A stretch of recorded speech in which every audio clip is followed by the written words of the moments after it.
My name's Don Roy. I was faculty member in political science for 23 years here. Recently retired in August. I'm now teaching at Aquinas College part-time. I'm a saint, thank you, because they call themselves the saints. So I tell everybody I'm a saint now. I'm Dr. Kemi Fadayomi, and I teach in the biology department. I teach general biology to majors, Bio 122. I teach cell biology, medical parasitology. I was born and raised in Nigeria, and I have been at Ferris for 26 years. Where my point of view is born is I started in the bottled water business in 1972. I bought a company that had been in business since 1926. And I'm Dr. Richard Rudisky, a professor of water resources at Grand Valley State University. Everything has a history, and water was always pretty much assumed to be available to everyone. How do you prove that mining water from here is going to affect over here? In some countries, the water is obtained on an individual basis. So it's up to it's the responsibility of each person to get their own water. Just not readily available. People in some places, people have to walk for miles to have access to water. Environmental harm. Now this is the main issue. What they're doing now, they're going off to these remote places and drawing off the water. Because now they can't directly take from the Great Lakes, right? Correct. So the way they're getting around it is by drilling and pumping out the water that goes into the lake.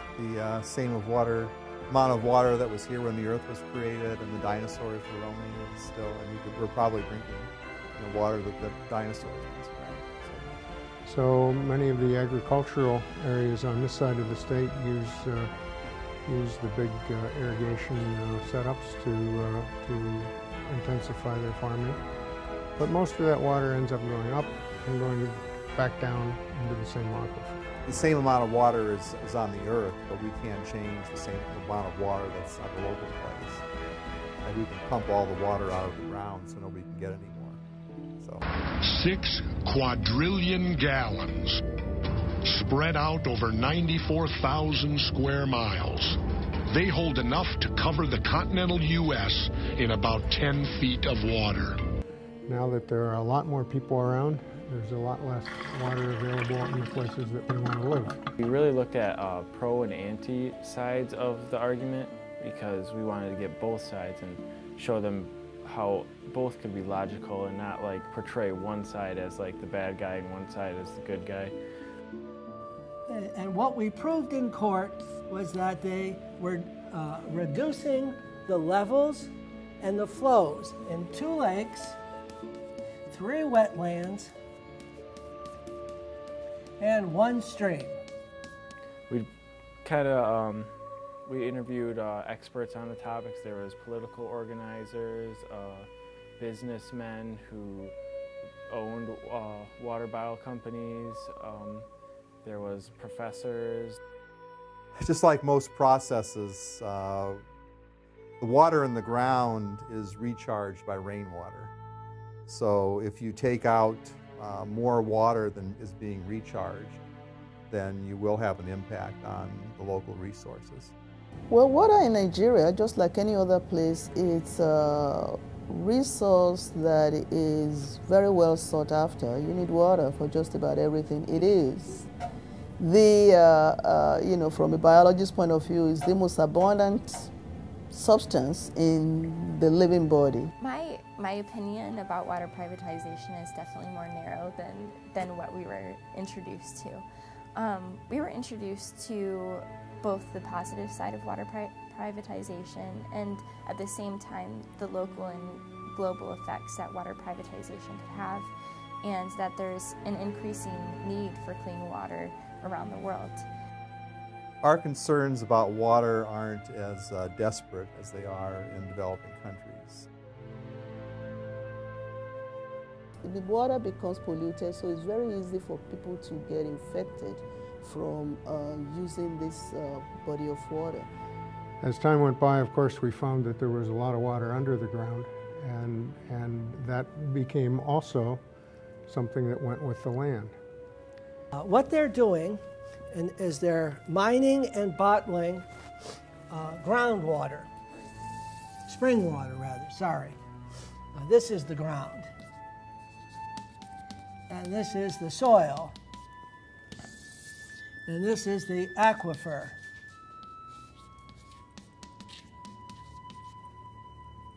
And down here is the shale, which I'll come to later, another issue. What they're doing, and this will interest you, I think,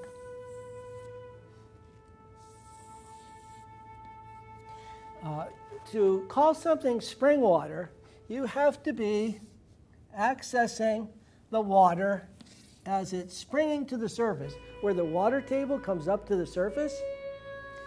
The exact same water over here cannot be called spring water. So there's absolutely no difference. This is Big Rapids water right here. This is natural spring water. Absolutely no difference in content. This is a governmental decision. In fact, you have different governmental agencies regulating this.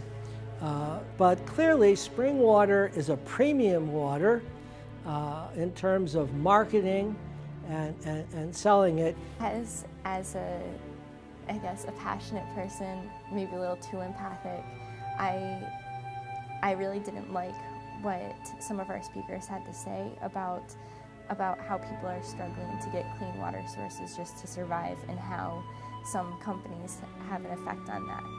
You can look this up, because I looked it up. I was on Jesse Ventura Conspiracy Theory, his Great Lakes Water Program, and I got 3 seconds of a voice remark and about a minute or so camera coverage, FaceTime.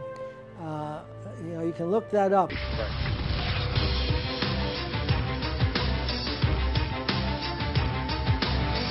Daniel showed up at the plant with someone the water people would recognize. Don Roy has been in their face, fighting their plans to take even more water. We weren't doing anything illegal, but we were on their property where the gate is, and they told us to go away. And before we could go away, the state policeman came, and so I'm now on a police blotter again. Individuals taking ownership of their water resources and then having clean water in their homes. So I think that's a much better solution for rural populations. The issue of water privatization is relative to where you are. In the U.S., it's completely about profit. There is the same problem globally, but it's much more an issue of life or death.